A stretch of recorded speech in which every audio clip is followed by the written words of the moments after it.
Hello, this is Surjit and welcome to learners but YouTube channel. আজকে আমরা national curriculum framework 2005 এর সম্বন্ধে জানবো। তার সম্বন্ধে কিছু কথা, কিছু ইতিহাস তোমরা এখানে জানবে। তার সঙ্গে সঙ্গে তার গাইডিং প্রিন্সিপালস, যেগুলো খুবই ইম্পর্টেন্ট, পরীক্ষার জন্য পড়ে, বারবার কোশ্চেন পড়ে, প্রিভিয়াস ইয়ার দেখতে পারো। তো গাইডিং প্রিন্সিপালস আমি এখানে বলে যাবো, তোমরা যেমন বুঝবে ওয়ান লাইনার নোট করো, সেখান থেকে মেনলি কোশ্চেন পড়বে। তাছাড়া লার্নিং আর নলেজ থেকে কোশ্চেন পড়বে, ল্যাঙ্গুয়েজ থেকে কোশ্চেন করবে, এবং স্কুলের যে এনভায়রনমেন্ট কেমন হওয়া উচিত সেটার উপরে, এবং বাচ্চাদের অসুবিধা কি, সেগুলো সমস্ত আজকে আমরা এই ভিডিওর মধ্যে কভার করবো। তো যারা পুরনো তাদেরকে বলে রাখি, এগুলো প্রি রেকর্ডের ভিডিও। আমি একটু ব্যস্ত থাকার জন্য ভিডিওগুলো রেকর্ড করে রাখছি তোমাদের ওয়ান অল্টারনেটিভ ডেতে যেগুলো আসছে। তো তোমরা ভিডিওগুলো পাওয়ার জন্য চ্যানেলটিকে সাবস্ক্রাইব করে নিও আর বন্ধুদের সঙ্গে একটু শেয়ার করো, ঠিক আছে?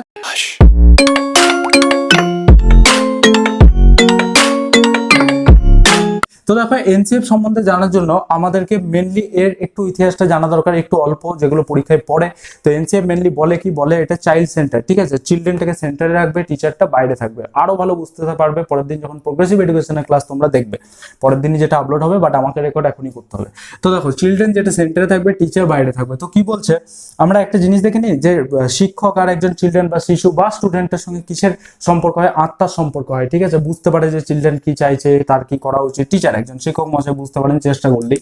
তো তার জন্য এখানে কি বলছে, টিচারকে একজন চিলড্রেনের সঙ্গে বা একজন স্টুডেন্টের সঙ্গে কানেক্ট করতে হবে। এই যে কানেক্ট করতে হবে কেন বলছে, কারণ হচ্ছে এই ন্যাশনাল কারিকুলাম ফ্রেমওয়ার্ক কার উপর, কোন নীতির উপর ডিপেন্ড করে মেনলি হয়েছে, সেটা হচ্ছে কনস্ট্রাকটিভিস্ট ফিলোসফির উপর ডিপেন্ড করে এটা হয়েছে। এবার কনস্ট্রাকটিভিস্ট ফিলোসফি কি? কনস্ট্রাকটিভিস্ট ফিলোসফি হচ্ছে, মনে রেখো, ঠিক আছে, কনস্ট্রাকটিভিস্ট ফিলোসফি এই মেন নীতির উপর ডিপেন্ড করে এটা হয়েছে ন্যাশনাল কারিকুলাম ফ্রেমওয়ার্ক। ডিপেন্ড করে না, অ্যাকচুয়ালি নীতিটাকে ফলো করে। নীতিটা এবার কি? নীতিটা কিছুই না, নীতিটা হচ্ছে তোমার যে স্টুডেন্ট বা যে চিলড্রেন থাকবে তার জ্ঞান অর্জনের ক্ষমতা অলরেডি আছে। টিচারকে একজন ফ্যাসিলিটেটর বা একজন সহায়তা প্রদায়ক হিসাবে কাজ করতে হবে, মানে তাকে সহায়তা প্রদান করতে হবে। কোথায় অসুবিধা হচ্ছে, কোথায় সুবিধা হচ্ছে, কোন জিনিস করলে ভালো হবে, সহায়তাটুকু করতে হবে। স্টুডেন্ট বা বাকি নিজেরা জ্ঞান অর্জন করতে পারবে। তোমরা বুঝতে পারছো, চিলড্রেন হচ্ছে সেন্টারে, বাইরে হচ্ছে টিচার, ঠিক আছে? আর একটা কথা, সেটা হচ্ছে এই যে কারিকুলাম ফ্রেমওয়ার্ক যেটা, এটা একটা লাইন, যেটা খুবই ইম্পর্টেন্ট। লাইনটা বারবার পড়ে, মানে ওই লাইনটা বুঝলেই তোমরা ফ্রেমওয়ার্কের মোটামুটি একটা ধারণা চলে আসবে। সেটা হচ্ছে যে লার্নিং উইদাউট বার্ডেন, ঠিক আছে? লার্নিং উইদাউট বার্ডেন, এর জন্যই কিন্তু এই ফ্রেমওয়ার্কটা এত বেশি পপুলার হয়েছিল এবং স্কুলের মধ্যে বা এডুকেশন সিস্টেমে গ্রহণযোগ্য হয়েছিল। সেটা হচ্ছে লার্নিং উইদাউট বার্ডেন, কোনো রকম চাপ থাকবে না, কোনো জোর করে চাপিয়ে দেওয়ার কিছু থাকবে না। লার্ন করবে, মন খুলে লার্ন করবে, একদম শিখবে। যেমন এখানে তোমরা বুঝে বুঝে শেখো তেমন। আমি তার জন্য বলছি, কোনো মুখস্থের দরকার নেই। মুখস্থ থেকে আরেকটা জিনিস, মুখস্থের উপরে কথা বলবে, তো মুখস্থর কোনো দরকার নেই, জাস্ট বুঝে যাও। সিটের তোমাদেরকে এটাই চাই। তারা এনসিএফ তোমাদেরকে পড়াবে, পড়িয়ে ভাবছো তোমাদের মুখস্থ বিদ্যা চেক করবে, তাহলে তোমরা খুব ভুল করছো। কেমন? তো লার্নিং উইদাউট বার্ডেনের কথা বলে। ন্যাশনাল ফোকাস গ্রুপ কিছু তৈরি হয়, ঠিক আছে? ন্যাশনাল ফোকাস গ্রুপ কিছু থাকে। এই ন্যাশনাল ফোকাস গ্রুপগুলো, যেগুলো আর কি দেখবে যে এনসিএফ এর ঠিক কি কি লেখা হচ্ছে, কোন কোন নীতিকে দেওয়া হচ্ছে, কোন নীতিটা দরকার, কোনটা কি না। তার মধ্যে একজনের নাম পড়ে খুবই পরীক্ষায়, সেটা হচ্ছে প্রফেসর ইয়াস পাল। ইনি ছিলেন যিনি এই ন্যাশনাল কারিকুলাম ফ্রেমওয়ার্কের যে গ্রুপ ছিল তার মোটামুটি হেড বলতে পারো, প্রফেসর ইয়াস পাল। মানে নামটা মাথায় রেখো, ঠিক আছে?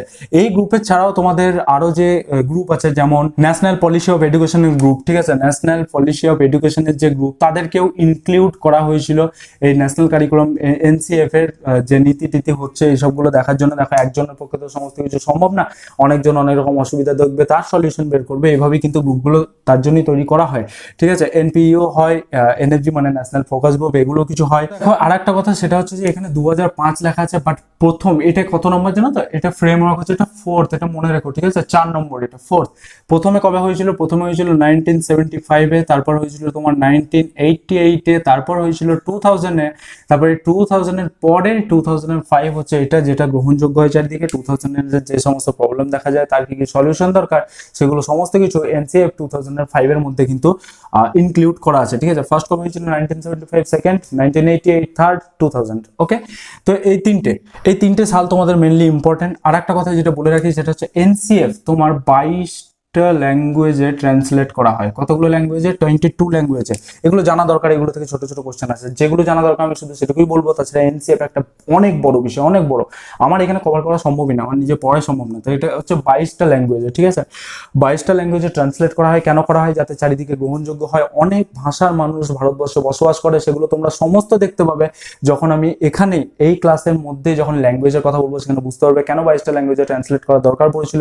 কারণ সবাই যাতে গ্রহণ করতে পারে জিনিস জিনিসটা, তার জন্য 22টা ল্যাঙ্গুয়েজে। ওকে, আর একটা কথা, 17 স্টেটে 17টা স্টেটে দেওয়া হয়, 17টা স্টেটে এনসিএফ প্রথমে প্রমোট করানো হয় যে তোমরা গ্রহণ করো, তোমরা দেখো, তোমরা বিচার করে দেখো এই এনসিএফ এর সিলেবাস আগের সিলেবাসের মধ্যে পার্থক্য কি, এবং আমরা যে কথার উপর জোর দিচ্ছি মানে লার্নিং উইদাউট বার্ডেন, কোনো রকম চাপ ছাড়া একজন চিলড্রেন খোলা মনে শিখতে পারবে, সেটাই ফোকাস করলে কতটা ভালো হবে কতটা খারাপ হবে, এবং এটা আমাদের মানে এই ক্রাইটেরিয়াটা মিট করতে পারছে কিনা এনসিএফ সেটা দেখার জন্য 17 স্টেটে মোটামুটি 10 লাখ টাকা করে এমনি কিছু পার মান্থে কিছু গ্র্যান্ট করে, যেটা তোমার প্রমোট করার জন্য। এছাড়াও তোমরা মনে রেখো ডায়েট ডিআইইটি এবং এসসিই ডিআইইটি অ্যান্ড এসসিইআরটি, ডায়েট এবং ডিআইইটি এবং এসসিইআরটি মানে যে টিচিং প্রোগ্রাম, এদেরকেও ইনক্লুড করা হয় এনসিএফ এর, যে তোমরা দেখো যে এই যে এনসিএফ এর এটা প্রমোট করার জন্য এবং জিনিসটা কতটা ভালো খারাপ সেটা দেখার জন্য। তো এটাই হচ্ছে মোটামুটি কথা, ছোট ছোট টার্ম যেগুলো তোমাদেরকে একটু মনে রাখতে হবে পরীক্ষার জন্য ইম্পর্টেন্ট। ওকে, দাঁড়াও, এবার আমরা কি দেখবো, এবার আমরা বাচ্চাদের অসুবিধাগুলো দেখবো, ঠিক আছে, যে কোন কোন অসুবিধা বাচ্চাদের তারা দেখেছিল, তার জন্য এটাকে আনা দরকার পড়েছিল। দেখো কোনো জিনিস আনছে মানে কোনো অসুবিধা, কোনো প্রবলেমের সলিউশন আনার জন্য সেগুলোকে আনছে, ঠিক আছে। তো আমি মুখেই বলছি, কেমন, মুখেই বলছি তোমাদেরকে, তোমরা এগুলো 1 বাই 1 পয়েন্ট হিসাবে নোট করো, যেমন যেমন বুঝবে তেমন তেমন। Learning without burden. তো দেখো, হ্যাঁ, তো বাচ্চাদের যে অসুবিধা সেটা হচ্ছে, অসুবিধা যেটা ফার্স্ট নোটিস করেছিল সেটা হচ্ছে অনেক দূরে দূরে স্কুল, অনেক দূরে দূরে স্কুল তাদেরকে যেতে হয়, এবং সবচেয়ে বেশি যে অসুবিধা, যেটা এখনো দেখবে তর্ক বিতর্ক হয় নিউজ চ্যানেলে, সেটা দেখবে ব্যাগ ভারী। একটা ছেলের ছবি থাকে না অ্যানিমেশনে, ব্যাগ আছে, ব্যাগ ঝুঁকে যাচ্ছে, ছেলে পড়ে যাচ্ছে, ব্যাগ প্রচুর ভারী, ঠিক আছে। মানে ব্যাগ ভারী মানে কি, প্রচুর পরিমাণে বইয়ের চাপ প্রেসার প্রচুর পরিমাণে দেওয়া আছে ব্যাগের মধ্যে, ঠিক আছে। ব্যাগ ভর্তি বই আছে তো ব্যাগটা ভারী, ঠিক আছে। স্কুল অনেক দূরে, তোমাদের মোটামুটি বলতে গেলে ক্লাসরুমের অবস্থা খুব একটা ভালো ছিল না, মানে ফার্নিচার গুলো খারাপ ছিল, তার জন্য সিটিং পোস্টারে খারাপ হতো, তাদের হাঁটুতে লাগতো, কখনো পা মুচকে যেত, এমনি বাচ্চাদের সমস্যা তো হয় চিলড্রেনদের, কেমন। তো ফার্নিচারের অবস্থা খারাপ, টয়লেট ছিল না তখন, অ্যাডিকুয়েট টয়লেট ছিল না, যে বা অ্যাডিকুয়েট ড্রিঙ্কিং ওয়াটার ছিল না, এবং প্রপার টয়লেট ছিল না গার্লস এবং বয়েজদের জন্য, সেটা একটা সমস্যা তারা নোটিস করেছিলেন। এবং আর একটা সমস্যা যেটা, সেটা হচ্ছে তোমার যে ইনফ্রাস্ট্রাকচারে একটু অভাব ছিল, মানে তোমার একটু মানে অনেক অভাব ছিল, যে কি কি দরকার, স্কুল বই, ম্যাগাজিন, তারপর তোমার ল্যাবরেটরি, এগুলো যা যা জিনিস দরকার সেই সব জিনিসের অভাব একটা ছিল। আর একটা হচ্ছে তাদের টাইম টেবিল এমন ছিল, টাইম টেবিল এতটাই খারাপ ছিল যে কোনো ব্রেক নেই পড়াশোনার মধ্যে, পড়াশোনার মধ্যে ব্রেক না থাকলে কত অসুবিধা হয় আমি বুঝছি পরপর ভিডিও করার পর, তোমরা অনেকেই জানো পড়াশোনার মধ্যে ব্রেক না থাকলে কতটা অসুবিধা হয়। এবং তার সঙ্গে সঙ্গে তাদের খেলার কোনো টাইম ছিল না, মানে রুটিনটা এমন ছিল যে খেলার কোনো টাইম নেই তার মধ্যে। তো খেলার যদি টাইম না হয়, সোশ্যাল যদি ইন্টারাকশন না হয়, তাহলে তার ডেভেলপমেন্ট বা সার্বিক বিকাশ হবে কি করে। এই সমস্ত ছিল তোমার বাচ্চাদের অসুবিধা, ওয়ান লাইনার হিসেবে লিখে রাখো। অসুবিধা হলে কমেন্ট সেকশনে জানিও, দিওয়ালির পর যখন ভিডিও হবে আমি একদম পুরো মানে সলিউশন করে দিয়ে যাবো, যাতে তোমাদের কোনো অসুবিধা না হয়, কেমন। এবার তুমি এসো গাইডিং প্রিন্সিপালে, ঠিক আছে, এটা খুবই ইম্পর্টেন্ট, এখান থেকে প্রত্যেকবার কোশ্চেন আসে। গাইডিং প্রিন্সিপাল জিপি লিখলাম, কেমন, গ্রাম পঞ্চায়েত নয় কিন্তু, গাইডিং প্রিন্সিপালস এনসিএফ এর, ঠিক আছে, এনসিএফ 2005 এর। আমি পয়েন্ট এখানে লিখছি না, আমি একটা একটা করে তোমাদেরকে বলে যাচ্ছি, আমি জাস্ট একটা কি দুটো ওয়ার্ড লিখে রাখছি, তাহলে তোমরা কি হবে বলো তো, তোমরা যখন রিভাইজ করবে না তখন জিনিসটা মেলাতে পারবে। তোমরা অনলাইন হিসেবে লেখো, নিজেদের মতো করে লেখো, অত ফলো করতে হবে না, এই লেখা আছে এই ওয়ার্ডে লিখতে হবে না, যেটা বুঝলে সেটা লেখো। প্রিভিয়াস ইয়ার করতে যাবে, বোঝার উপর করবে, ভুল হবে আমাকে বলবে কমেন্ট সেকশনে, আমি ক্লিয়ার করে দেবো যদি কোনো বোঝার তোমার ভুল থাকে বা আমার যদি বোঝানোর কোনো ভুল থাকে, কেমন। তো ফার্স্টে দেখো, সেটা হচ্ছে লার্নিংটা দরকার, শেখাটা দরকার কি থেকে, মুখস্থ থেকে, মুখস্থ নয়। আচ্ছা এইভাবে লিখে রাখছি, কেমন, দেখো এইভাবে তোমরাও ওয়ান লাইনার করতে পারো যদি বুঝে যাও, মুখস্থ নয়, লার্নিং দরকার, কেমন। লার্নিং ফ্রম রোট মেথড যেটা বলে ROTE, কেমন, রোট মেথড কি বলছে, যে আগে না বই থাকতো, বইয়ে ভর্তি ভর্তি কবিতা আছে, লেখা আছে, বই আছে, পড়া আছে, এত এত আছে, তো তোমাদেরকে সবকিছু মুখস্থ করতে হবে, সবকিছু মুখস্থ করে চলতে হবে। তো মুখস্থ এইটা নয়, মুখস্থ ছাড়ো, লার্নিং করতে হবে, লার্ন করতে হবে, মানে কি জিনিস তোমাদেরকে শিখতে হবে। এই গাইডলাইন্সের উপর ফার্স্ট পয়েন্ট বললাম, ঠিক আছে, এই গাইডলাইন্সের উপর তারা জোর দিয়েছেন। সেকেন্ড গাইডলাইন্স কি দেখো, নলেজকে কানেক্টিং নলেজ কার সঙ্গে, আউটসাইড দ্য স্কুল এস লিখলাম। কেমন? Connecting knowledge outside the school, মানে তুমি যে জ্ঞান অর্জন করছো, যে নলেজ তুমি পাচ্ছ, সেটাকে নলেজ হিসাবে ওখানে আমি পড়ে নিলাম, 4 লাইন মুখস্থ করে নিলাম, এটাকে এনসিএ মানে ন্যাশনাল কারিকুলাম ফ্রেমওয়ার্ক বলে, ফ্রেমওয়ার্ককে এই বলে ওই বলে, এইভাবে মুখস্থ না, জিনিসটা বোঝো কেন বলে কেন হচ্ছে। কেউ যদি লার্নিং উইদাউট বার্ডেন বুঝে যাও, গাইডলাইন্স এর বাকিগুলো বুঝতে তার কোনো অসুবিধা হবে না। কানেক্টিং নলেজ, নলেজকে কানেক্ট করছে আউটসাইড দ্য স্কুল, স্কুলের মধ্যে শুধু নয়, যে স্কুলের গেট পেরোলাম আর শিক্ষাটা ভুলে গেলাম না, কি নলেজ নিলাম সেটা ভুলে গেলাম, সেটা আমাকে শুধু টিচারকে বলতে হবে না, সেই নলেজটাকে কানেক্ট করা আউটসাইড দ্য স্কুল, স্কুলের বাইরে। স্কুলের বাইরে মনে কোথায়? তোমার এনভায়রনমেন্টে, তুমি যে পরিবেশে আছো, যে সোশ্যালের মধ্যে তুমি বসবাস করছো, যে সোসাইটির মধ্যে বসবাস করছো, সেই ইন্টারাকশনের মাধ্যমে সেখানে তুমি ভাবা যে তুমি যে নলেজটা গেইন করলে সেটা ওইখানে প্রয়োগ করলে কেমন কেমন হবে, এই চিন্তা, ঠিক আছে, চিন্তার। তো কানেক্টিং নলেজ কি? আউটসাইড দ্য স্কুল, মানে মুখস্থ করে বা শুধু শিখে থাকলেও হবে না। থার্ড কি? এক্সামিনেশনকে ফ্লেক্সিবল করা। কেমন? দেখো, এক্সামিনেশনকে ফ্লেক্সিবল মানে কি বলছি, এফ লিখলাম। এক্সামিনেশনকে ফ্লেক্সিবল করা মানে কি বলছি, তোমার যে আগে এক্সামিনেশন হতো, কোনো পরীক্ষা হচ্ছে বোর্ড এক্সাম, ওখানে হচ্ছে এটাই দিতে হবে, এই 4টে কোশ্চেন আছে, তোকে এটাই করতে হবে, এটা না পারলে হবে না, এটা না পারলে তুই পাস, না হলে ফেল, না, এসব কিছু না। এক্সামিনেশনকে ক্লাসের মধ্যেই তোমাদেরকে মানে অন্তর্নিহিত করতে হবে, ক্লাসরুমের মধ্যে। ক্লাসরুমে নানা রকম কাজ চলছে, 5টা কোশ্চেন দিয়ে আমি নিজে নিজে ট্রাই করছি, মানে আমি নিজে নিজে টেস্ট করছি, তুমি কেমন করছো কিনা আমি দেখছি, তোমার লার্নিং কেমন হচ্ছে কিনা, সেইগুলো এক্সামিনেশনকে দেওয়া। এবং তার সঙ্গে সঙ্গে এক্সামিনেশনে পরীক্ষার কোশ্চেন করে না অনেক টিচার, প্রচুর কঠিন করে দেয় নিজেকে স্মার্ট এবং নিজেকে অনেক জ্ঞানী প্রকাশ করার জন্য। তো ওইসব কিছু না, বাচ্চাদের উপর, বাচ্চারা কেমন কি তার উপর ডিপেন্ড করে এক্সামিনেশন কোশ্চেন যাতে তারা সলভ করতে পারে, তারা কোন স্টেজে আছে তার উপর ডিপেন্ড করে সেই কোশ্চেনটাকে ফ্লেক্সিবল করে, ঠিক আছে। এটা হলো থার্ড। ফোর্থ কি? দেখো, গাইডলাইন্স, কারিকুলামকে এনরিচ করা, ঠিক আছে, কারিকুলামকে এনরিচ করা মানে কি? এনরিচিং দ্য কারিকুলাম আর কি, ঠিক আছে, যাতে সে কি করতে পারে, টেক্সট বুকের বাইরে যেতে পারে, টেক্সট বুকের বাইরেও যেতে পারে। মানে টেক্সট বুকের বাইরে মানে কি? দেখো, তুমি যদি মুখস্থ করো তুমি সেই 2 লাইনেই পড়ে থাকবে, বাট তুমি যখন বাইরে সোসাইটির সঙ্গে কানেক্ট করতে পারবে জিনিসটাকে, এবং কারিকুলাম নানা রকম যে অ্যাক্টিভিটি টাস্ক এগুলো দিলাম, যে চলো খেলতে যাবো, বাট আমি খেলাটা অ্যাকচুয়ালি দেখছি না, আমি তাদের মধ্যে কি দেখছি, তাদের সোশ্যাল ইন্টারাকশন দেখছি, তাদের ল্যাঙ্গুয়েজ দেখছি এবং তাদের বিহেভিয়ার দেখছি, সবকিছু দেখে কারিকুলাম আমি ইনডাইরেক্টলি দেখছি এবং ইনডাইরেক্টলি তাদের মধ্যে ডেভেলপমেন্ট আসছে। কারিকুলামকে এনরিচ করতে হবে যাতে তারা শুধু ক্লাসরুমে এবং টেক্সট বুকের মধ্যে আবদ্ধ না থাকে, টেক্সট বুকের বাইরেও যেতে পারে, যেটা তাদের লাইফের ডেভেলপমেন্টের জন্য এবং লাইফে সমস্ত কিছু পর্যায়ের জন্য খুবই খুবই ইম্পর্টেন্ট। কেমন? এটা হলো একটা। দেখো, এইগুলো না, এই যে কারিকুলাম অ্যাক্টিভিটিস দেওয়া হলো, এক্সামিনেশনকে ফ্লেক্সিবল বানানো হলো, তাদেরকে চাপটা বুঝতে দেওয়া হলো না, অথচ তাদেরকে লার্ন করানো গেল, তাদেরকে নলেজ দেওয়া গেল, এগুলো সমস্ত কিছুই কিন্তু সম্পন্ন হলো, বাট তারা কোনো চাপ বুঝতে পারলো না। তার জন্যই তো বলছি লার্নিং উইদাউট বার্ডেন। কেমন? ফিফথ, তোমরা দেখো, ফিফথ হচ্ছে তাদের একটা আইডেন্টিটি ক্রিয়েট করা। কেমন? তাদের একটা আইডেন্টিটি ক্রিয়েট করা, যে তারা শিক্ষার মাধ্যমে তারা একটা আইডেন্টিটি পাবে, এডুকেশনের মাধ্যমে তারা নিজের পরিচয় পাবে, নিজেকে একজন সোসাইটিতে নিজেকে প্রকাশ করতে পারবে, নিজে কোন দেশের এবং কোন পরিচয় কিভাবে নিজেকে রিপ্রেজেন্ট করছে, সে আইডেন্টিটি পাবে কিসের মাধ্যমে? এডুকেশনের মাধ্যমে। এইটা হচ্ছে তোমার কি বলে গাইডিং প্রিন্সিপালস। কেমন? এনসিএফ এর। এবার তোমরা এসো একটা নতুন জিনিসে, সেটা হচ্ছে জেপি নায়ক বলে একজন ছিলেন, জেপি নায়ক, তার ইন্ডিয়ান এডুকেশনের জন্য একটা ফ্রেমওয়ার্ক দিয়েছিলেন। কি দিয়েছিলেন? ইন্ডিয়ান এডুকেশনের জন্য একটা ফ্রেমওয়ার্ক দিয়েছেন। ফ্রেমওয়ার্কটা কি জানো তো? ট্রায়াঙ্গেল, মানে এটা হচ্ছে এক্সক্লুসিভ একটা ট্রায়াঙ্গেল ফর ইন্ডিয়ান এডুকেশন। কেমন? ট্রায়াঙ্গেলটা কি ছিল? এখানে আছে। কেমন? ট্রায়াঙ্গেলটা কি ছিল? প্রথমে ছিল ইকুয়ালিটি। কেমন? এটা ছিল কিউ, এটা ছিল কিউতে কি? কিউতে হচ্ছে একটা কোয়ান্টিটি আর একটা হচ্ছে কিউতে কোয়ালিটি। প্রথমে ইকুয়ালিটি, সমানতা বজায় রাখতে হবে, সবাইকে সমানভাবে দেখতে হবে, ইকুয়ালিটি। কোয়ান্টিটি পরিমাণ, কোয়ালিটি কেমন? কোয়ালিটি জিনিসটা, ঠিক আছে।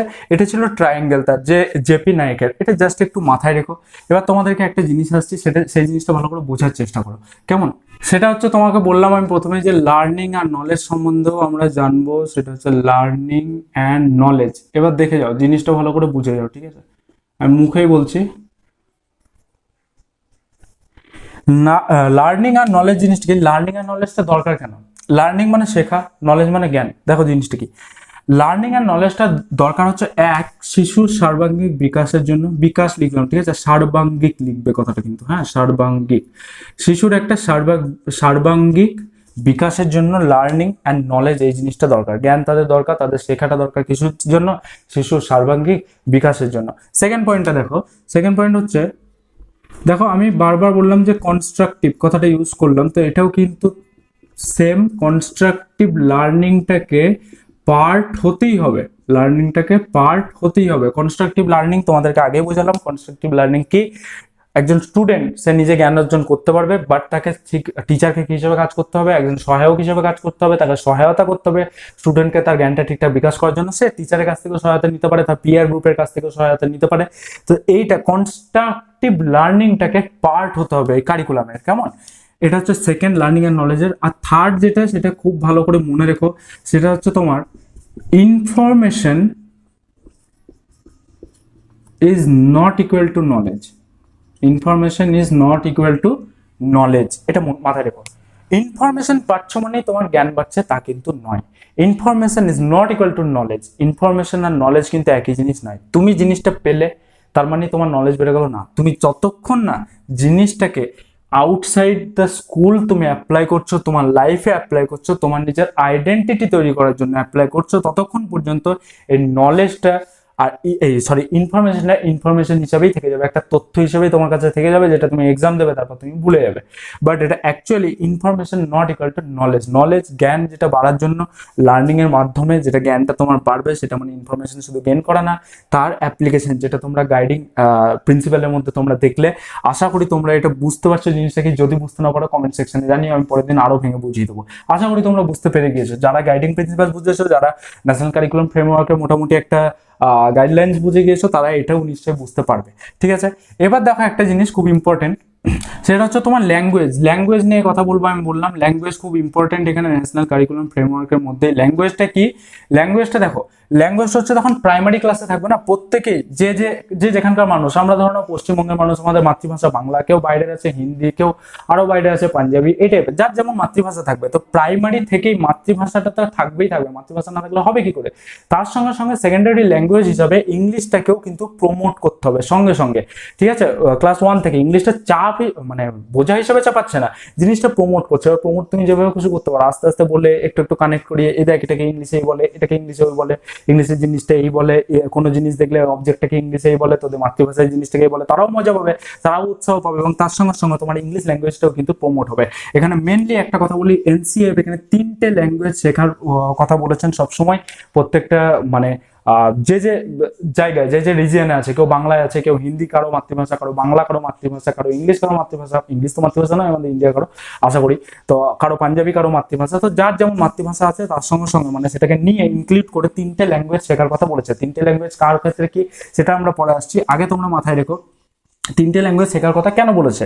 ল্যাঙ্গুয়েজ করছে এতক্ষণ ধরে কেন? 3টে ল্যাঙ্গুয়েজ শেখার কথা এই জন্যই বলছে, কারণ ভারতবর্ষে আমাদের প্রচুর ভাষা ইউজ হয়। তুমি যেখানে যে কোণে যাবে দেখবে অনেক অনেক ভাষা আছে, অনেক রকম ভাষা আছে। তো সব রকম ভাষা তো শেখা সম্ভব নয়, বাট একটা ভাষা শিখেও কিন্তু কাজ চালানো সম্ভব নয়। তার জন্য তার সঙ্গে আমাদের মিনিমাম 3টে ভাষাকে ইনক্লুড করেছে, যেটাই তোমাদের বাইরে যেখানে যাও 3টে ভাষার মধ্যে একটা না একটা কমন থাকবেই থাকবে।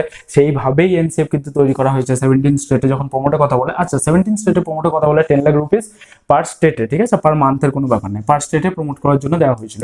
আর একটা কথা স্কিলের কথা বলেছে, সমস্ত রকম স্কিলস যেন ডেভেলপমেন্ট হয় সেই সবের কথা বলেছে এই এনসিএফ এই ল্যাঙ্গুয়েজের সমস্ত স্কিলস যেন ডেভেলপ হয়।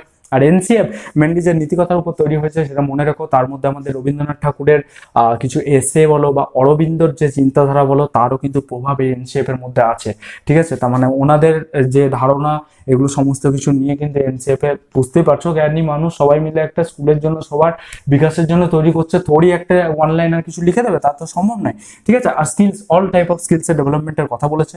এবার কথা ল্যাঙ্গুয়েজ কোন স্কুলে বা কোন মিডিয়ামের স্কুলে কে কেমন ভাবে শিখবে সেটা বলি, মানে কার কোনটা first language, second language, third language হবে সেটা তোমাদেরকে একবার বলি। এখানে দাঁড়াও, ক্লাস লিখে, ঠিক আছে, ক্লাস লিখলাম, মানে ক্লাসটা অ্যাকচুয়ালি লেখা উচিত নয়, কোন কোন ল্যাঙ্গুয়েজের মাতৃভাষা যার যেমন ল্যাঙ্গুয়েজ, আমি মাতৃভাষা হিন্দি ধরেই বলছি তোমাদেরকে।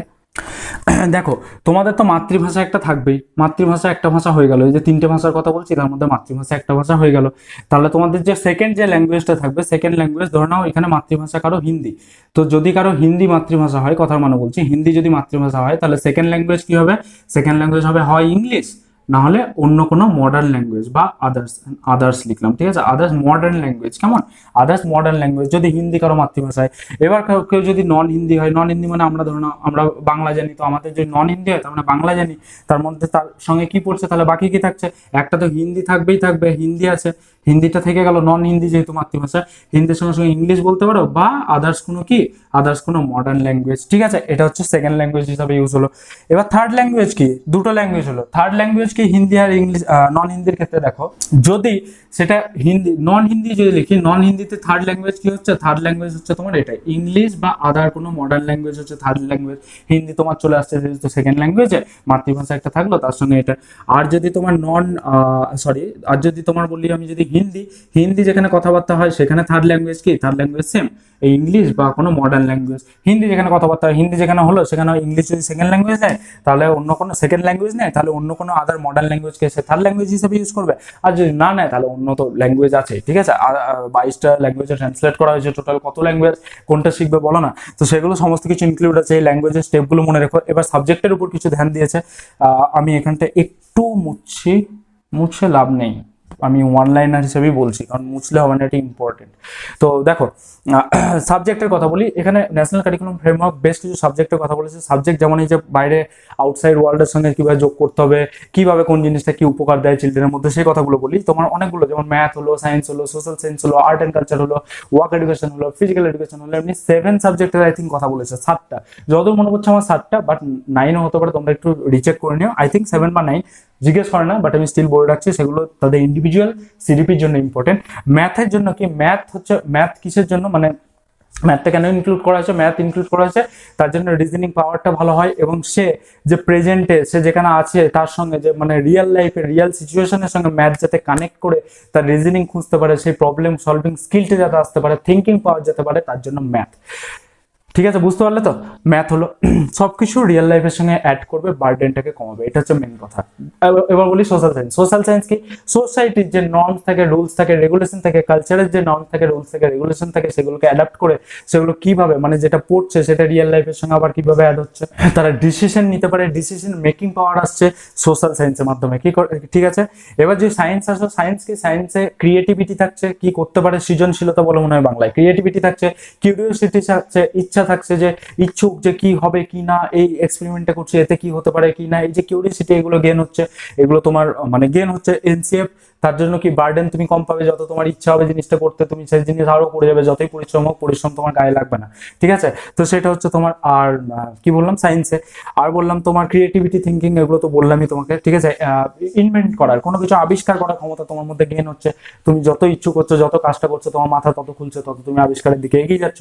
উইদাউট বার্ডেন আমরা কিন্তু এডুকেট করতে সম্ভব হচ্ছে। আর কি, আর হচ্ছে তোমার আর্ট অ্যান্ড ড্যান্স, এগুলো যদি দেখো, সেগুলো সেই ইন্ডিভিজুয়াল কার কি স্কিল আছে সেগুলোকে আমাদের সামনে প্রতিফলিত করতে সাহায্য করে, ঠিক আছে। আর্ট অ্যান্ড ড্যান্স এগুলো হলো তোমার। ওয়ার্ক এডুকেশন কি করে, ওয়ার্ক এডুকেশন স্কিলস শেখাতে সাহায্য করে, স্কিলস, নানা রকম স্কিলস যেটা লাইফের জন্য দরকার, আমাদের রিয়েল লাইফে যেগুলো দরকার, সেই স্কিল শেখাতে সাহায্য করে। হেলথ অ্যান্ড ফিজিক্যাল এডুকেশনে যদি কথা বলো, তাহলে শারীরিক ক্ষমতা বা শরীরটা ঠিক করে রাখা, হেলথের ভালো রকম যত্ন নেওয়া, এটা তো দরকার বটে, এটা তো তোমরা খুব ভালো করে জানো। আর একটা হচ্ছে এডুকেশন ফর পিস মানে হচ্ছে শান্তির জন্য যে শিক্ষা, শান্তি বজায় রাখার জন্য, চারিদিকে যেন শান্তি বজায় থাকে, যুদ্ধ মারামারি এসব না হয়, শান্তিশীল, তবেই তো পৃথিবীটা হবে, আর সেটা আসবে কোথা থেকে, এডুকেশন থেকে। তার জন্যই নানা রকম যে কাজে যুক্ত থাকে না উল্টো পাল্টা, সেখানে দেখবে এডুকেশনের সমস্ত মানে খুবই অভাব থাকে। এটা যদি রিয়েল লাইফের সঙ্গে কানেক্ট করে হতো, তাহলে হয়তো সে ঠিকঠাক মানে টেরোরিস্ট হতো না, ঠিক আছে। ওই কথাটা ছাড়ো, আমি আগের ক্লাসগুলি তোমরা দেখেছো, অ্যাক্সিডেন্টলি হতে পারে বা ডেভেলপমেন্ট হলে হয় না, এই কথাটা আমি বলেছিলাম, ঠিক আছে। তো এটা হলো একটা। এবার তুমি আর একটা জিনিসে এসো, তাহলে যে স্কুল লাইফে আমরা এগুলোকে কিভাবে অ্যাপ্লাই করবো, ঠিক আছে, স্কুলে মানে এনভায়রনমেন্টে কিভাবে কি জিনিস অ্যাপ্লাই করতে হবে সেগুলো একটু শুনে নাও, তারপর অনলাইনে করে নিও।